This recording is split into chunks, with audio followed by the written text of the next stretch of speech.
अस्सलाम वालेकुम नाजरीन, आप देख रहे हैं स्टेट क्राफ्ट और मैं हूं सैयद मुज़म्मिल शाह। पाकिस्तान तहरीक इंसाफ और हुकूमत के दरमियान मीडिएशन की गर्ज से जो बातचीत का अमल शुरू हुआ, अनफॉर्चुनेटली बदकिस्मती से वो कहीं पहुंच नहीं पाया। और इसके बाद जो खतूत लिखने का सिलसिला एक्स चेयरमैन तहरीक इंसाफ की तरफ से किया गया आर्मी चीफ को, उसके बाद अब कहा जा रहा है कि कोई तीसरा ख़त भी लिखा जाएगा। और इसका जवाज़ यही तलाश किया गया कि दरअसल तमाम जो जमहूरी रस्ते थे वो हमने इस्तेमाल करके देख लिए, लेकिन उससे जो हमारी कॉज़ थी उस पर कोई रिज़ल्ट सामने नहीं आया। तो इसीलिए ये रास्ता लिया जा रहा है। इसका कितना असर हो सकता है, और दूसरी चीज़ ये कि मुज़ाकरात का कामयाब ना होना दरअसल किसके बेनिफिट में था, किसका फ़ायदा हुआ उससे, अगर मुल्क में पोलराइजेशन बढ़ती जा रही है। एक तरफ हुकूमत की तरफ से कानून साज़ी 26वीं तरमीम, और साथ साथ दूसरी तरफ से तहरीक इंसाफ की तरफ से आईएमएफ के सामने 26वीं आईनी तरमीम का मामला उठाना या इलेक्शंस की बात करना। इन दोनों जो इंतहाई रवैये हैं, इसका दरमियानी रास्ता कोई निकल सकता है या नहीं, और इसका वे फॉरवर्ड क्या होगा ताकि मुल्क में स्टेबिलिटी वापस आ सके। इस पर गुफ्तगू का आगाज़ करते हैं। साबिक वफाकी वज़ीर असद उमर साहब ज्वाइन कर रहे हैं। शुक्रिया असद साहब आपके वक्त का। सबसे पहले तो पीटीआई की पॉलिटिक्स जिस तरह से इवॉल्व की है, मुज़ाकरात की पूरी एक्सरसाइज होती है जो कि फ्यूटाइल साबित होती है। और इसके बाद आर्मी चीफ़ को जो 2 ख़त लिखे गए, तीसरा ख़त लिखने की बात की जा रही है। इसमें वजह यही है कि ख़ान साहब ने भी ये कहा कि जमहूरी रास्ते जो थे वो हमने आज़मा कर देख लिए, कुछ भी नहीं हुआ। लेकिन ये ख़त लिखने से ऐसा क्या हो जाएगा कि अगर सारे एवेन्यूज़ लेट्स से प्रोविंशियल असेंबली तहरीक इंसाफ के एक पास मौजूद है, पार्लियामान के अंदर रिप्रेजेंटेशन मौजूद है, लेकिन उससे भी ज़्यादा अहम, अगर वहाँ पर उस प्लेटफ़ॉर्म का इस्तेमाल नहीं हुआ, तो लेटर लिखने से क्या अचीव होगा? लेटर लेटर लिखने से पहली बात तो ये अचीव हो रही है कि आप टीवी प्रोग्राम पे मुझसे ये सवाल पूछ रहे हैं, यानी इसका मतलब कि उस ख़त के ऊपर गुफ्तगू शुरू हो गई। अ, देखिए, तहरीक इंसाफ जो है वो एक मुश्किल सूरत हाल के अंदर है, और उन्होंने आइन के दायरे के अंदर, कानून के दायरे के अंदर रहकर जितने भी एवेन्यूज़ उनको मिल सकते हैं उसको इस्तेमाल करना है इशू को ज़िंदा रखने के लिए, और मुल्क के अंदर सियासी दबाव रखने के लिए। तो उसमें से एक तरीका ये है कि अवाम के अंदर इमरान खान का बयानिया आता रहे। शायद सबसे ज़्यादा ताकतवर ज़रिया तहरीक इंसाफ के पास यही है कि इमरान खान का बयानिया जो है वो अवाम में आए। उसके लिए उन्होंने ये ख़त का ज़रिया अपनाया हुआ है। तो मतलब स्ट्रैटेजी के पॉइंट ऑफ व्यू से तो समझ में आती है बात कि क्या करने की कोशिश कर रहे हैं। उसके मुंदरजात के ऊपर बहस हो सकती है कि उससे उनको फ़ायदा हो रहा है या नुकसान हो रहा है, लेकिन ख़त का इस्तेमाल या एक ओपन ख़त का इस्तेमाल जो पब्लिक के अंदर आए, फिर उस मौज़ूए बहस बने, अटेंशन उससे आए, वो तो बात समझ में आती। ठीक है। असद साहब, इसके अलावा जो एक हाइब्रिड निज़ाम के ऊपर ख़ान साहब की तनकीद रहा करती है कि फ़िलवक़्त जो है वो एक पपेट गवर्नमेंट इन प्लेस है। जो क्रिटिक्स हैं वो ये समझते हैं कि इसी निज़ाम को तक़वियत दी थी जब वो वज़ीर आज़म थे उन्होंने, और इसमें मुख्तलिफ़ मिसालें भी मौजूद हैं। बाजवा साहब की एक्सटेंशन के ऊपर जो कुछ हुआ, उसको जिस तरह जस्टिफ़ाई किया जा रहा था वो भी मौजूद है। तो अब आकर ये अपॉर्चुनिज़्म नहीं है कि पाकिस्तान के अंदर अलमिया ये है कि अपोज़िशन में जो भी जाता है, नज़रियाती बातें तो हो जाती हैं अपोज़िशन में बैठ के, लेकिन इक़्तिदार में आने के बाद वो सियासी बयानिया, वो एजेंडा, वो सब पीछे रह जाता है। जिस तरह वोट को इज़्ज़त दो, नून लीग के लिए इस वक़्त कहीं दिखाई नहीं देता। जी, ये एक हद तक आपकी बात दुरुस्त है कि सियासी पार्टीज़ जो हैं, मुख्तलिफ़ सियासी पार्टीज़ जो हैं वो मुख्तलिफ़ औकात में, मुख्तलिफ़ दौर के अंदर एस्टेब्लिशमेंट के साथ काम भी करती हैं, और फिर एस्टेब्लिशमेंट के सियासी किरदार के ऊपर तनकीद भी करती हैं। मेरे ख़्याल में कोई भी पाकिस्तानी ज़ी-शोर पाकिस्तानी जो समझता है पाकिस्तान को कि एक मल्टी एथनिक, यानी कई ज़ुबानें बोलने वाला मुल्क है, एक जमहूरी अमल से पैदा हुआ था।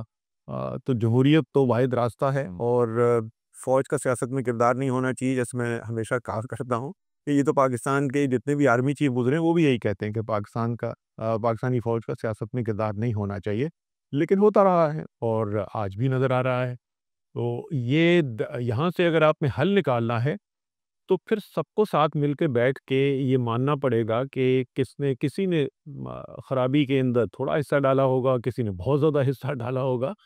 लेकिन जब तक अपनी अपनी गलतियों का एतराफ़ ना करें, और कोई ऐसे हल की तरफ ना जाएं तो जो फिर वक्ती तौर पे ना हो, जिसकी वक्ती ज़रूरत फ़ायदा निकलता हो, सिर्फ वो उस पे इत्तेफाक ना करे, बल्कि तमाम फ़रीक उसके ऊपर इत्तेफाक करें। मेरे ख्याल में वही एक रास्ता है आगे निकलने का।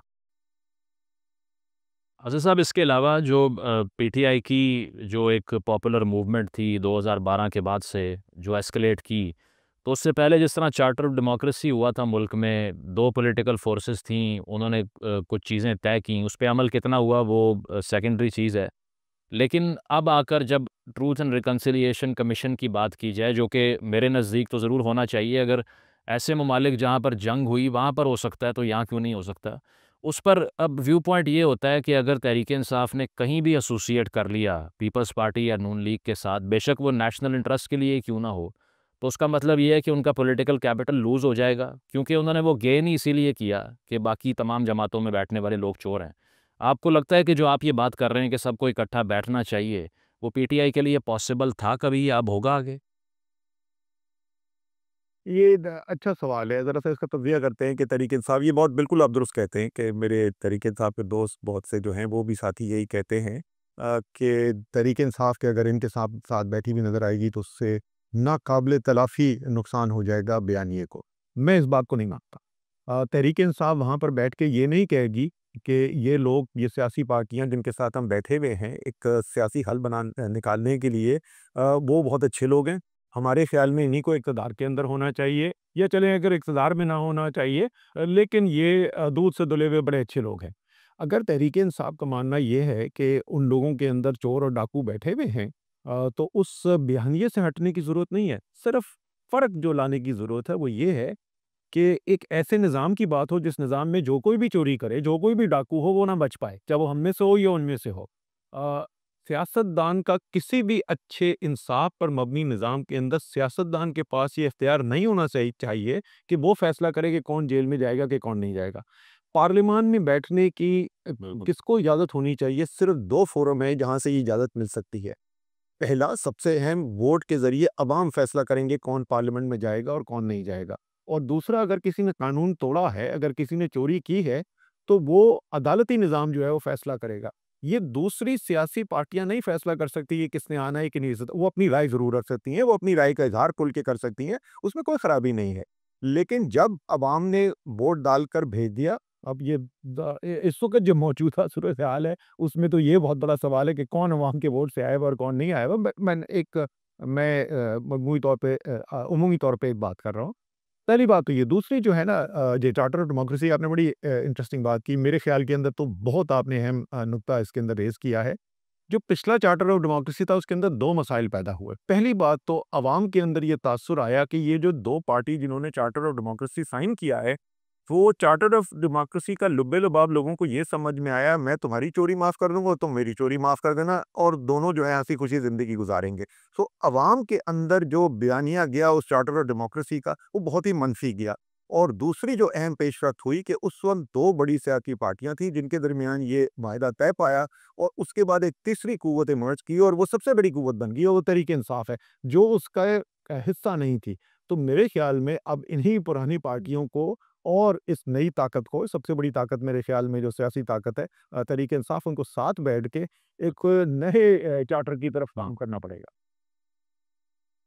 बिल्कुल, ये बहुत एसेंशियल है कि ये उसी प्रोसेस को जॉइन करे पीटीआई भी, लेकिन आपको क्या लगता है कि इस वक़्त मुज़ाकरात का आगे ना बढ़ पाना, क्योंकि पीटीआई ने विथड्रॉ कर लिया, ये कहा कि जुडिशल कमीशन नहीं दिया जा रहा, ये किसके इंटरेस्ट में नहीं है? एक तरफ हुकूमत को इतनी रेजिस्टेंस फेस करनी पड़ती है, इकॉनमी अगर सफ़र कर भी रही है, वैसे गवर्नमेंट तो नहीं मानती, वो तो ये कह रहे हैं कि $3 अरब हमें ज़्यादा मिला है जनवरी 25 में एज़ कम्पेयर टू जनवरी 24, अगर रेमिटेंस की बात करें। वो कह रहे हैं इन्फ्लेशन कम हो रही है, मुल्क में क्रिकेट के टूर्नामेंट्स करवाए जा रहे हैं। दैट असाइड, अगर ये सारी रेजिस्टेंस पीटीआई की हुकूमत मिल बैठ कर ख़त्म कर दे, उनका भी फ़ायदा है। तहरीक इंसाफ ज़ेर अताब है, उसका भी फ़ायदा है। तो फिर ये आगे क्यों नहीं बढ़ा प्रोसेस? ये किसका दरअसल कसूर है? कौन कल्प्रिट है जिसने मुज़ाकरात को स्टॉल किया, होने नहीं दिया? तो देखिए, जब मैं असेंबली में पहली दफ़ा गया ना, नया-नया मैं असेंबली के अंदर आया था, तो हमने एक जुमला सुनना शुरू किया, और अगले 10 साल फिर हमने वो होते हुए भी देखा कि जब भी सूरत-ए-हाल ऐसी होती है जिसमें अपोज़िशन और हुकूमत के ताल्लुकात को पार्लियामान के अंदर या पार्लियामान के बाहर निभाना होता है, तो ज़िम्मेदारी जो है हुकूमत पर आती है। हुकूमत के इंटरेस्ट में होता है कि निज़ाम अच्छे से चल रहा हो, पार्लियामेंट के अंदर जो है वो अफरा तफ़री ना हो। इसलिए मेरे ख़्याल में हुकूमत because they have more to lose. और मैं गलती क्या कह रहा हूँ, they have more to lose, ठीक है ना? अ, यहाँ पर गलती मेरे ख़्याल में हुकूमत से ये हुई कि जो बड़े फ़ैसले थे, वो फ़ौरी तौर पर अगर नहीं भी हो सकते थे, तो कोई तो प्रोग्रेस दिखाते ना। क्योंकि देखिए तहरीक-ए-इंसाफ के अंदर भी 2 मुख्तलिफ़ किस्म की राय रखते हैं लोग, जो वहाँ पे लीडर्स हैं। कुछ ऐसे हैं जो कहते हैं इस मुज़ाकराती अमल का हिस्सा होना चाहिए, कुछ ऐसे हैं जो कहते हैं ये ट्रक की बत्ती है और इसके पीछे लगाकर हुकूमत सिर्फ़ जो है वो वक़्त खरीद रही है। तो वो जो मुज़ाकरात के हामी थे, उनको दिखाने के लिए तो कुछ होता ना कि अच्छा अगर हम यहाँ पे बैठे हैं तो देखें इससे ये फ़ायदा निकलना शुरू हुआ है। एक अच्छी अपॉर्च्युनिटी थी, वो अपॉर्च्युनिटी ज़ाया हो गई। मेरे ख़्याल में हमेशा के लिए दरवाज़े बंद नहीं है और ना कभी होते हैं। सियासत के अंदर कभी भी दरवाज़े हमेशा के लिए बंद नहीं होते और मेरे ख़्याल में कोशिश दोबारा होनी चाहिए और हुकूमत को पहल करनी चाहिए। असद साहब, सबसे बड़ा जो क्राइसिस पीटीआई को दरपेश रहा है वो सिर्फ एक्सटर्नल नहीं इंटरनल भी है, क्योंकि आपने बज़ाते ख़ुद कहा कि कान भरने वाला भी कोई था खान साहब के, और आपका इशारा गालिबन उस्मान बुज़दार साहब की तरफ था कि आपने ये हिंट किया कि जहांगीर तरीन और अलीम खान साहब को देखकर वो इंटिमिडेट हो जाया करते थे। तो उस वक्त भी एक डिवीज़न मौजूद थी। अभी फवाद चौधरी साहब कह रहे हैं कि लीडरशिप पीटीआई में है ही नहीं, इसीलिए खान साहब जेल में हैं। फिर जुनैद अकबर साहब को लाया जाना, गंडापुर साहब को सूबाई सदारत से हटाया जाना, फिर जो स्टेज पर हमने सवाबी के अंदर देखा, सलमान राजा साहब खिताब कर रहे हैं, मरवत साहब ने नारे लगवा दिए। पीटीआई अब भी अपना डिवाइडेड हाउस लेकर ही आगे बढ़ रही है, और इस तरह कितनी देर तक सर्वाइव कर लेगी? सर्वाइव तो पीटीआई का बड़ा सादा-सा इस सवाल का तो बहुत सादा जवाब है। जब तक इमरान खान अवाम में मकबूल है, तहरीक-ए-इंसाफ कायम रहेगी। इमरान खान की अगर मकबूलियत ख़त्म हो गई किसी वजह से तो तहरीक-ए-इंसाफ ख़त्म हो जाएगी। तो वो ये लोग आपस में कोई भी लीडरशिप हो, हम लोग हों, ये लोग हों, कोई भी आपस में कुछ भी करता रहे, उससे तहरीक-ए-इंसाफ की मकबूलियत के ऊपर कोई असर नहीं पड़ता। देखें, तमाम सियासी पार्टीज़ के अंदर, बल्कि सियासी पार्टीज़ क्या, कोई भी बड़ा इदारा अगर हो ना, तो उस इदारे के अंदर भी मुख्तलिफ ग्रुप बन जाते हैं। लोगों की ख़ै हम ख़याल लोग होते हैं, वो आपस में मिल के काम करते हैं, तो इसमें कोई अजूबे की बात नहीं है। ना ये तहरीक-ए-इंसाफ में कुछ नया हो रहा है, ना ये दूसरी सियासी पार्टियाँ हैं जिसमें ऐसा नहीं होता। आपको भी पता है मुस्लिम लीग नून के अंदर भी ये सूरत हाल है। पीपल्स पार्टी के अंदर भी यही सूरत-ए-हाल रही है। एनक्यूएम के अंदर इस वक़्त आप आजकल तो खुद सुन रहे होंगे कि बहुत ज़्यादा वहाँ पे बढ़ा हुआ है ये मामला। तो ये एक कुदरती चीज़ है, सिर्फ़ फ़र्क ये होता है कि एक क्लियर लीडर होता है, एक शख़्स ऐसा होता है कि कमरे में जब बैठते हैं, तो वो सबकी बात सुनते हैं और वो फ़ैसला करता है और जब वो फ़ैसला कर ले, तो वो फ़ैसला सबको कबूल होता है। क्योंकि इमरान खान इस वक़्त जेल के अंदर मौजूद हैं, क्योंकि वो इस वक़्त कमरे के अंदर मौजूद नहीं हैं, तो वो इख्तिलाफ़ात जो पहले कमरे के अंदर रहते थे, अब वो खुल के सामने आ रहे हैं। तो ये ज़ाहिर है एक अच्छी चीज़ नहीं है, इससे पार्टी को फ़ायदा नहीं होता और मेरी तो जो मेरी नहीं, बट असद असद साहब, मशवरा ये होगा असद साहब, apart from that, do you feel कि पार्टी जो है वो नोबडीज़ के हाथ में चली गई है, इर्रेलेवेंट लोगों के हाथ में चली गई है, जो फवाद चौधरी साहब कह रहे हैं? बिकॉज़ जो जेन्युइन क़यादत है, वो या फिर जेल में है या मिसिंग है। नहीं, मैं इस बात पे इत्तेफ़ाक नहीं करता। इसमें कोई शक नहीं है कि जो सीनियर मोस्ट सबसे बड़े जो पार्टी, जैसे मैंने पहले कहा, पार्टी इमरान खान है और इमरान खान अगर जेल में है तो उनकी तो कोई रिप्लेसमेंट है नहीं ना, कोई नेमुल-बदल है नहीं। उसके बाद वाइस चेयरमैन आपके जो दिल पे थे, वो वाइस चेयरमैन जो हैं वो जेल के अंदर शाह महमूद कुरैशी साहब हैं। तो सीनियर मोस्ट लीडरशिप आपको अवेलेबल नहीं है। लेकिन जो बाकी लोग हैं जो इस मुश्किल तरीन वक़्त के अंदर काम कर रहे हैं, कोई अच्छा कर रहा है, कोई इतना अच्छा नहीं कर रहा, उनको मुकम्मल तौर पे डिसमिस कर देना और ये कहना कि अगर मैं होता तो मैं उनसे बेहतर काम कर दिया करता, मैं बिल्कुल भी मैं ये ऐसा दावा नहीं कर सकता। और एक मुश्किल वक़्त में काम कर रहे हैं, उम्मीद होनी चाहिए कि पार्टी के लिए भी और मुल्क के लिए भी बेहतर फैसले कर सकें। ठीक है। असद साहब, इसके अलावा ये चीज़ रिपीटेडली हम सुनते हैं, आपने भी अभी कहा कि जब तक खान साहब हैं तो पार्टी पॉपुलर रहेगी, चलती रहेगी, डिसीजन उनका ही है। अगर किसी पीएमएलएन के पॉलिटिशियन से बात की जाए, वो ये कहते हैं जब तक नवाज़ शरीफ साहब लीड करेंगे पार्टी चलती रहेगी। पीपल्स पार्टी वाले कहेंगे ज़रदारी साहब हैं तो चलती रहेगी। ये पार्टीज़ पाकिस्तान के अंदर पर्सनैलिटी ड्रिवन क्यों बन गईं? एक नौजवान जो देख रहा है किसी पार्टी को ऑपरेट करते हुए 30 सालों से, और वो ये देख रहा है कि उसकी क़यादत चेंज ही नहीं हो रही, तो उसके लिए जगह कहाँ पर है? वो कैसे पॉलिटिशियन बनेगा कल को, या रिप्लेस करेगा इन पॉलिटिशियंस को। अगर हम ग्लोरीफाई करते रहेंगे कि एक पर्सनैलिटी ही फैसला करेगी, जब तक वो है तब तक पार्टी है, तंजीम मैटर ही नहीं करती। अच्छा देखिए, बात जो आप कह रहे हैं असूली तौर पर तो बिल्कुल दुरुस्त बात है कि ऐसा ही होना चाहिए, तंज़ीम हावी होनी चाहिए, मजमुआ हावी होना चाहिए, फ़र्द नहीं। लेकिन सियासत को अगर आप देखें, जनूबी एशिया की सियासत हमेशा से ही ऐसी रही है। कांग्रेस पार्टी जो है इतनी बड़ी सियासी पार्टी, पूरी जनूबी एशिया की सबसे बड़ी सियासी पार्टी, 150 साल पुरानी पार्टी है। आज भी उस पार्टी को कौन कंट्रोल करता है? वही नेहरू ख़ानदान। बीच में मनमोहन सिंह साहब वज़ीर-ए-आज़म बने और वज़ीर-ए-आज़म बने क्योंकि सोनिया गांधी ने फैसला किया कि इनको मैंने वज़ीर-ए-आज़म बनाना है। इसी तरीके से 50 साल गुज़रने के बाद भी आज भी भुट्टो ख़ानदान या ज़रदारी ख़ानदान जो है वो पीपल्स पार्टी के फैसले कर रहा है। अच्छा, पाकिस्तान के बाहर अगर आप देखें कि जो पार्टीज़ जो शुरू नहीं हुई थी किसी किसी नज़रिए की बुनियाद पर शुरू हुई थी, वो किसी फ़र्क की बुनियाद के ऊपर शुरू नहीं हुई थी। जैसे भारतीय जनता पार्टी, बीजेपी को देखें, बीजेपी एक नज़रियाती पार्टी थी, आज वो नरेंद्र मोदी की पार्टी है। रिपब्लिकन पार्टी अमेरिका में 200 साल से ज़्यादा पुरानी पार्टी है, आज वो डोनाल्ड ट्रंप की पार्टी बन गई है। और उसके मैं बहुत ज़्यादा तफ़सील में नहीं जाऊँगा, लेकिन सोशल मीडिया की जो एवोल्यूशन हुई है और जिस तरीके से कम्युनिकेशन हो रहा है, जिस तरीके से ज़हन साज़ी हो रही है अवाम की इस सोशल मीडिया के दौर में, उसमें लीडर जो है वो मर्ज करके पाकिस्तान के बाहर भी वो अपनी पार्टी के ऊपर हावी हो रहा है। बिल्कुल, which is absolutely not a good news for those who want to join politics. Grand alliance की बातें हो रही हैं। इसमें आप भी हुकूमत का हिस्सा रह चुके हैं माज़ी में। मौलाना साहब की पॉलिटिक्स को आपने भी नज़दीक से देखा होगा। क्या लगता है कि वो अपना वज़न तहरीक-ए-इंसाफ के पलड़े में डालकर सड़कों पे आ सकते हैं हुकूमत के खिलाफ और बड़ा चैलेंज एक पोज़ कर सकते हैं गवर्नमेंट को? अच्छा, ये मौलाना के साथ बैठने वाला जो है ना, ये बड़ा अच्छी मिसाल है जो पहले हम बात कर रहे थे। वो जो अभी आर्गुमेंट की जाती है ना कि अगर वो बैठ गए जी, जी। पीपल्स पार्टी और मुस्लिम लीग नून के साथ तो पता नहीं क्या हो जाएगा, तबाह बर्बाद हो जाएगी सियासत। मेरे ख़्याल में जितनी शदीद मुखालफत पीटीआई के जलसों में मौलाना की हुई है, इतनी किसी की भी नहीं हुई। और मौलाना के साथ बैठे हैं और तहरीक-ए-इंसाफ के वोट बैंक को कुछ नहीं हुआ। तो ये बड़ी अच्छी मिसाल है। देखिए, मौलाना के लिए जो पहले बात कर रहे थे ना, अगर तहरीक-ए-इंसाफ जाती है और ये कहती है कि जी इस वक़्त 8 फरवरी में मैंडेट चुरा लिया गया हमारा, वोट हमें पड़े थे, फ़ॉर्म 45 की बुनियाद पे हुकूमत हमारी बनती थी। फ़ॉर्म 47 के बुनियाद के ऊपर हुकूमत बना के मुस्लिम लीग नून को दे दी गई। इसको हमने अब रिवर्स करना है और अवाम के जो नुमाइंदे हैं, जो मुंतखब हकीकी तौर पे मुंतखब नुमाइंदे हैं, उनको हुकूमत दी जाए, तो ये बड़ा उनका जायज़ मुतालबा होगा। लेकिन मेरी समझ से बाहर है कि मौलाना फज़ल रहमान क्यों उस बात की तायीद करेंगे। वो क्यों चाहेंगे कि उनका जो सबसे ज़्यादा बराह रास्त मुख़ालिफ़ है, एक तो मैंने वैसे बात की कि कितनी शिद्दत से हमारी मुखालफत रही है, उसके अलावा उनका सबसे बड़ा महवर जो है उनकी सियासत का वो खैबर पख्तूनख्वा है। वैसे तो सारे पाकिस्तान में पार्टी, लेकिन खैबर पख्तूनख्वा उनका सबसे बड़ा महवर है। खुद मौलाना जो हैं वो खैबर पख्तूनख्वा से हैं और वहाँ पे मुकाबला है ही तहरीक-ए-इंसाफ से।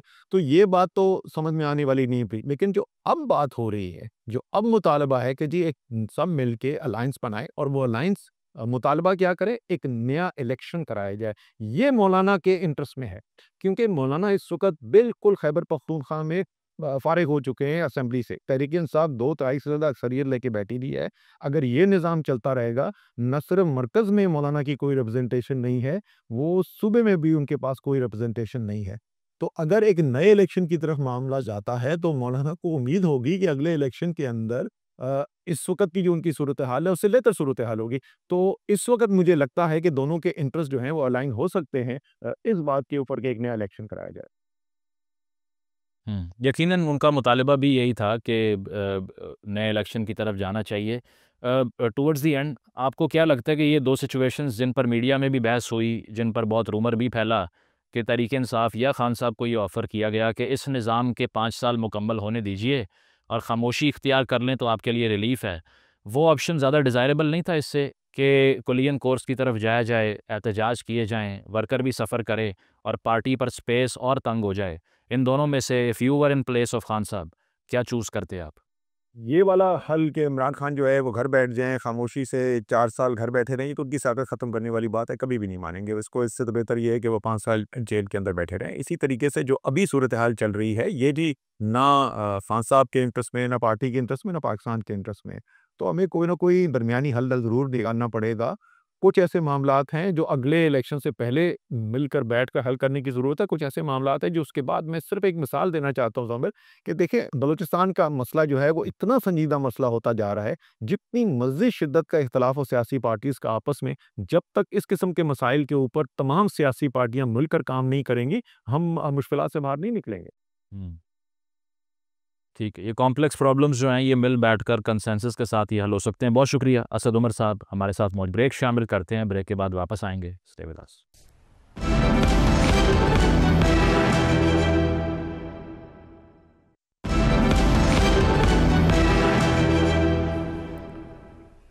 वेलकम बैक नाजरीन। अदलिया के हवाले से जो डिबेट है वो मुल्क में जारी है, और इस्लामाबाद हाई कोर्ट में जिस तरह से सिंध से, लाहौर से, बलोचिस्तान हाई कोर्ट से 3 जजेस लाए गए, उसके ऊपर जो हुकूमती इकदाम था, इसको एक जो अदलिया का, या कह लीजिए कि जो वकला का एक फैक्शन है, वो तनकीद का निशाना भी बना रहा है। 26वीं आईनी तरमीम के ऊपर एतराज़ात भी बरकरार हैं, और साथ साथ जो जुडिशल काउंसिल बनाई गई उसके अंदर PTI के मेंबरान की तरफ से ख़त लिखे गए, 2 जज साहिबान ने इजलास का बायकॉट किया। क्या ये तमाम एतराज़ात आइनी हैं, या फिर इनका एक सियासी एंगल भी मौजूद है? और साथ साथ ये कि क्या हुकूमत के इस इकदाम को किसी फोरम पे चैलेंज किया जा सकता है, या 26वीं आईनी तरमीम का कोई रोल बैक पॉसिबल है? और क्या ये तमाम इकदाम जो जुडिशरी है उसको मज़ीद डिवाइड कर रहे हैं? इस पर गुफ्तगू का आगाज़ करते हैं। सीनियर कानूनदान जस्टिस रिटायर्ड शाहिद जमील साहब और जस्टिस रिटायर्ड शाइक उस्मानी साहब हमारे साथ मौजूद हैं। आप दोनों का बहुत बहुत शुक्रिया। गुफ्तगू का आगाज़ करता हूँ। शाइक साहब, आपकी तरफ आऊँगा। सबसे पहले तो ये बताइएगा कि ये जो ट्रांसफ़र्स का मामला है, जिसके ऊपर एक कंट्रोवर्सी खड़ी हो चुकी है, अब इस पर अगर तहरीक इंसाफ का नैरेटिव या जो पॉलिटिकल फोर्सेस हैं उनका नैरेटिव देखें, तो वो ये समझते हैं कि मैलाफाइडी इंटेंशन थी, इसीलिए ये सब कुछ किया जा रहा है। लेकिन अगर आइनी तौर पे इसकी गुंजाइश बाकी है, तो ये कंट्रोवर्सी क्यों पैदा हुई आपके अकॉर्डिंग? आप, मेरा ख्याल है, फ्रेश अपॉइंटमेंट्स की बात कर रहे हैं सुप्रीम कोर्ट की। बिल्कुल जी जी जी। सुप्रीम कोर्ट की देखें जी, एक वो जो पॉलिटिकल नैरेटिव है वो तो अलग है।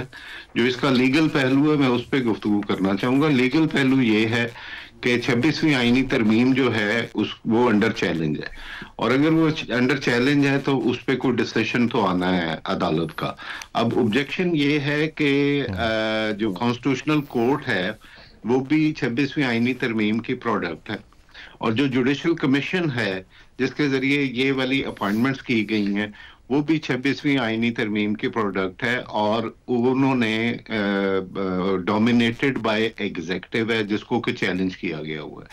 तो अगर ये वाले जजेस जो हैं अपॉइंट करते हैं होते हैं और ये फुल कोर्ट का हिस्सा बनते हैं, क्योंकि बेसिक डिमांड जो लॉयर्स की है, मैं भी एक केस में वकील हूं, उसमें वो ये है कि ये सुप्रीम कोर्ट का जो फुल कोर्ट है वो इस केस को सुने और इस पे अपनी जो भी जुडिशियल ओपिनियन है वो इस पे दें। तो अगर वो जजेस इस फुल कोर्ट में बैठते हैं जो कि उस जुडिशियल कमीशन के अपॉइंटेड हैं जिसको कि चैलेंज किया गया है, तो वो एक जो फेयर प्ले है, जो प्रोप्राइटरी है, वो एब्सेंट होगी, और उनके डिसीजन जो आएगा उस पे बहुत सारे सवालात उठेंगे, और जो बेसिक इंग्रेडिएंट है जुडिशरी में पब्लिक ट्रस्ट का वो एब्सेंट होगा।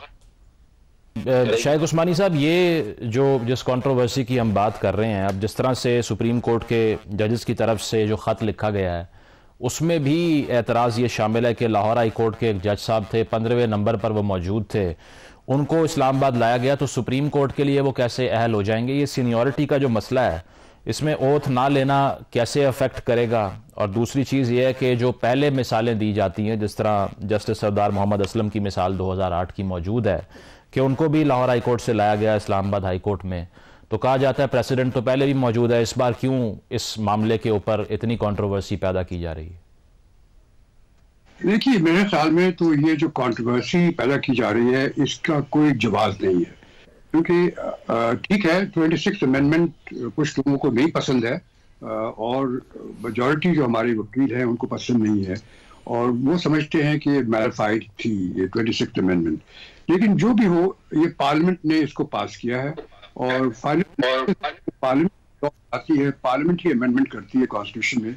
अगर पार्लियामेंट ने 2/3 मेजोरिटी से ये अमेंडमेंट कर दी है तो उसके बाद फिर उसको चैलेंज यकीनन कर सकते हैं आप। हालांकि ये अमेंडमेंट कॉन्स्टिट्यूशन की जो अमेंडमेंट होती है तो उसको आमतौर से तो वो चैलेंज नहीं होती, अगर होती भी है तो बहुत कम ही ऐसा होता है कि उसको अलग कर दिया, कल अदम डिक्लेयर कर दिया जाए। तो अब ये एक अमेंडमेंट बन गई है, अब उसकी चैलेंज तो हो रही है, लेकिन अब उसको ये कह रहे हैं कि जो आप इंतजार करें कि उसका चैलेंज पूरा हो जाए, उसके बाद फिर आप बात करें। तो मेरे ख्याल में ये जरूरत नहीं थी इसकी। अब जजेस हैं, अब आ गए हैं, और जब ट्रांसफर किया, जजेस को ट्रांसफर किया गया है, जजेस की फ्रेश अपॉइंटमेंट तो है नहीं, ये फ्रेश अपॉइंटमेंट तो है। तो अब जब ट्रांसफर करते हैं, एक जज जब ओथ लेता है तो ये कहता है कि मैं हाई कोर्ट का जज बनूंगा, और कोर्ट का नाम इस वास्ते लेता है क्योंकि उसकी फ्रेश अपॉइंटमेंट होती है। अगर वो ट्रांसफर करता है तो फिर उसको कोई जरूरत नहीं है मेरे ख्याल 2 दफा ओथ लेने की। ओथ किसी खास कोर्ट से रिलेटेड नहीं है, ओथ हाई कोर्ट के जज बनने की से रिलेटेड है।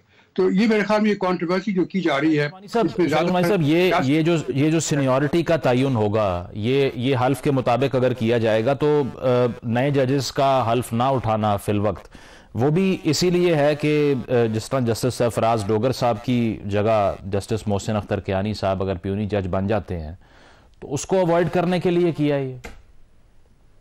देखिए, बात यह है कि कॉन्स्टिट्यूशनल अमेंडमेंट जो आई है उसमें 26 अमेंडमेंट में ये लिखा हुआ है कि सीनियरिटी जो जज ट्रांसफर होगा उसकी सीनियरिटी काउंट होगी उसकी उसी सीनियरिटी से जो उसकी पहली कोर्ट में थी, ये लिखा हुआ है उसके अंदर।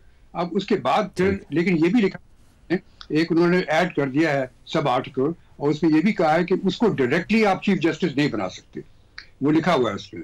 अब ये है कि अब जब वो अपॉइंट हो जाता है, यहाँ पे शुरू कर देता है अपना काम, उसके बाद फिर अगर चीफ जस्टिस को इलेक्ट करना है या चूज करना है तो फिर तो उनको जो 26th अमेंडमेंट में प्रोसीजर है कि 3 सीनियर मोस्ट जजेस में से सिलेक्ट हो, तो फिर तो वो उसके तरीके से होगा। अब बिला वजह उसमें कॉन्ट्रोवर्सी पैदा करने से मुझे तो समझ में नहीं आता इससे कोई फायदा होगा। सही, मतलब आपके नजदीक पॉइंटलेस है कंट्रोवर्सी। प्रोग्राम में एक ब्रेक शामिल करते हैं, ब्रेक के बाद वापस आएंगे। Stay with us.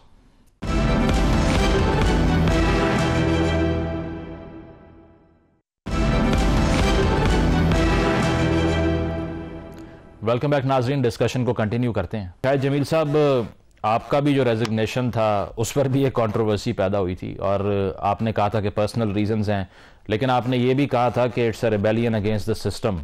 अभी भी आपको लगता है कि अंडर प्रेशर पाकिस्तान की जुडिशरी ऑपरेट करती है? एक आर्ग्यूमेंट ये भी किया जाता है कि इतनी मैल फंक्शनिंग है कि दुनिया में जो टॉप 10 जो मैल फंक्शनड जुडिशल प्रोसीजर्स हैं उनमें पाकिस्तान का भी नाम आता है। तो इस जवाज़ के तहत ये रिफॉर्म बहुत ही अहम थी 26वीं तरमीम की सूरत में। हुकूमत को भी जवाज़ मिल गया कि परफॉर्म तो कर नहीं रहे, पेंडेंसी बहुत ज़्यादा हो गई है।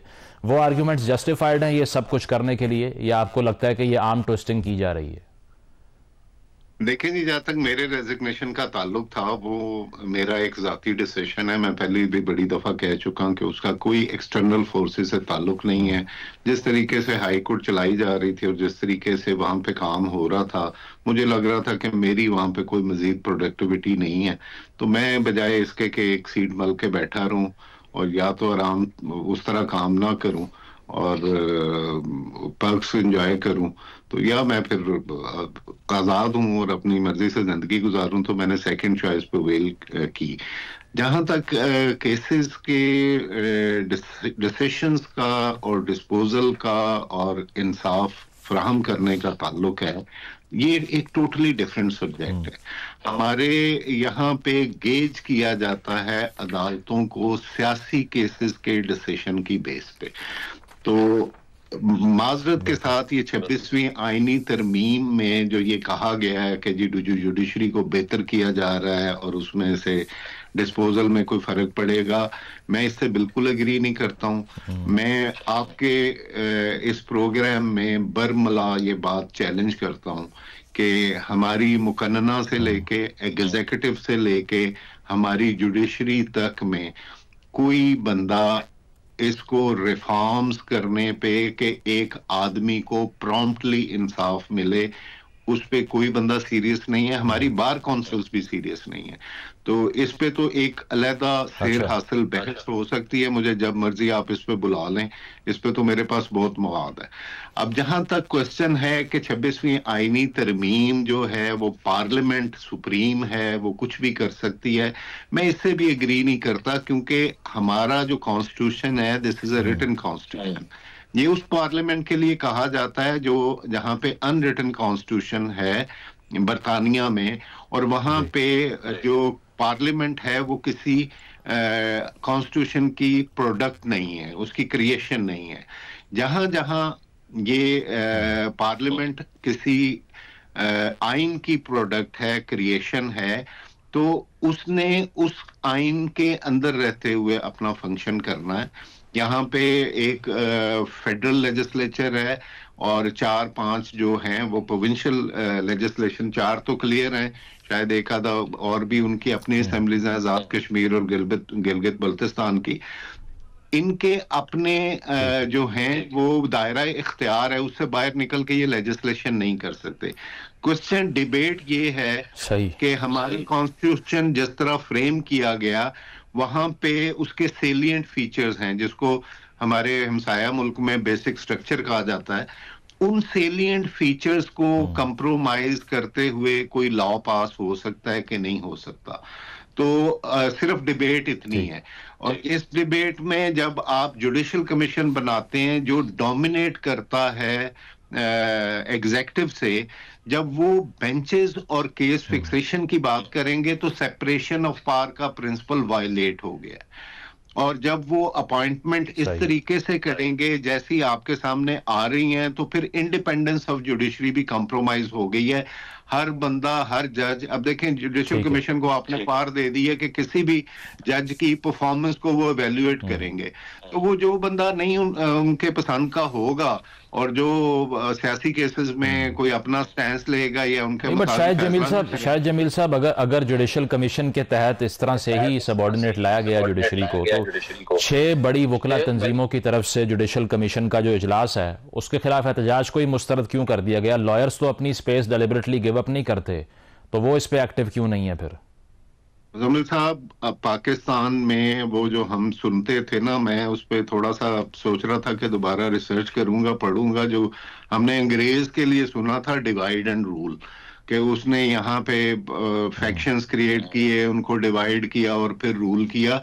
माजरत के साथ ये जो एक कल्चर डेवलप हमारा रिसेंट पास्ट में हुआ है, पॉलिटिकल घरों में डिवाइड आई, इंस्टीट्यूशंस में डिवाइड आई, और ये लॉयर कम्युनिटी में भी बहुत बड़ी डिवाइड है। और यहाँ पे कुछ लोग जो हैं, अब मैं वर्ड ये बेनिफिशियरी जो बड़ा ओवर यूज वर्ड हो गया है, तो मैं बेनिफिशियरी तो नहीं कहूंगा, लेकिन मैं वेस्टेड इंटरेस्ट जरूर कहूंगा। कुछ लोगों के वेस्टेड इंटरेस्ट, ठीक है, मतलब अपने वेस्टेड इंटरेस्ट पे आपको लगता है कि दे आर बीइंग साइलेंट। मेरे पास वक्त महदूद है, शायद उस्मानी साहब आपका इस पर व्यू पॉइंट, जी आपका व्यू पॉइंट इस पे चाह रहा हूँ। उस पर शेख साहब ये जो बात की जा रही है 26वीं आईनी तरमीम के हवाले से कि अगर आइन के बेसिक प्रिंसिपल्स या सेलिएंट फीचर्स के ही एक चीज़ खिलाफ चली जाए तो फिर उसकी परमिशन सॉवरन पार्लियामान को भी नहीं होनी चाहिए। तो अब 26वीं आईनी तरमीम के लिए जो केस आईनी बेंच जिसकी समाअत कर रहा है, उसमें आपको वे आउट क्या दिखाई देता है? अगर फुल कोर्ट की तरफ मामला जाए और नए जज साहिबान को भी उसमें शामिल करना पड़े, तो वो तो उनकी अपॉइंटमेंट पे ये कंट्रोवर्सी मौजूद है, उसके बाद फिर कैसे इस डिसीजन को पॉलिटिकल फोर्सेस एक्सेप्ट कर लेंगी? देखिए, अमेंडमेंट जो कॉन्स्टिट्यूशन की होती है वो उसको शाज़ नाज़िर उसको पार्लियामेंट जो कोई कोर्ट उसको कलअदम डिक्लेयर कर सकती है, जब तक कि ये ना हो कि बेसिक स्ट्रक्चर ख़त्म किया जाए। मसलन एग्जाम्पल ये है कि अगर कल एक अमेंडमेंट होती है जिससे कि पार्लियामेंट्री निज़ाम को वो प्रेसिडेंशियल निज़ाम में बदल देते हैं, तो एक बेसिक स्ट्रक्चर हो गया, चेंज हो गया, तो उस सूरत में यकीनन कोर्ट इंटरफेयर कर सकती है। लेकिन जब तक कि बेसिक स्ट्रक्चर डिस्टर्ब नहीं होता, तो किसी कोर्ट को ये राइट नहीं होता कि वो अमेंडमेंट को कलअदम कर सके, क्योंकि अगर ऐसा होने लगे तो फिर तो कभी कोई काम चलेगा ही नहीं मुल्क के अंदर। अब देखिए, आप आजकल ट्रंप प्रेसिडेंट हैं, डोनाल्ड ट्रंप, वो हर रोज एक नई चीज निकालते हैं और बातें करते हैं, और उन्होंने भी जजेस पिछली दफा अपॉइंट किए, अपने अपॉइंट किए जजेस।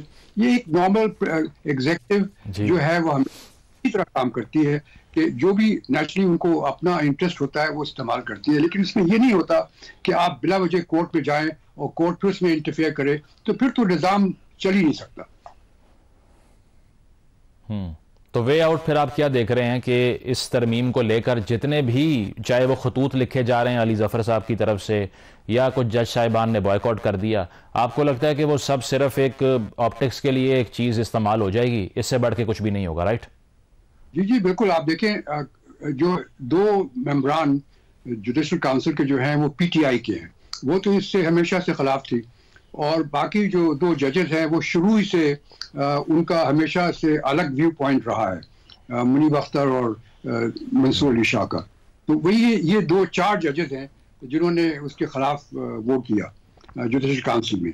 तो अब ये एक सियासी चीज़ें दाखिल हो रही हैं, लेकिन इस तरह से निज़ाम नहीं चल सकता। आपको एग्जीक्यूटिव को काम करने देना चाहिए और पार्लियामेंट को अपना काम करने देना चाहिए। यकीनन गलतियां होंगी, खामियां होंगी, उसको आप अमेंड करें, करेक्ट करें, पार्लियामेंट में डिबेट करें। यहाँ पार्लियामेंट में डिबेट होती ही नहीं, यहाँ पे तो लड़ाई झगड़े हो रहे होते हैं हर जगह पर। सही सही है, मतलब एग्जीक्यूटिव्स को अपनी स्पेस आप समझते हैं कि देनी चाहिए इस मामले में, और ये सारी एक्सरसाइज जो है ये मोस्टली पॉलिटिकल नैरेटिव के लिए की जा रही है। बहुत शुक्रिया शाहिद जमील साहब, शाइक उस्मान मौजूद थे। एक ब्रेक शामिल करेंगे, ब्रेक के बाद वापस आते हैं। Stay with us.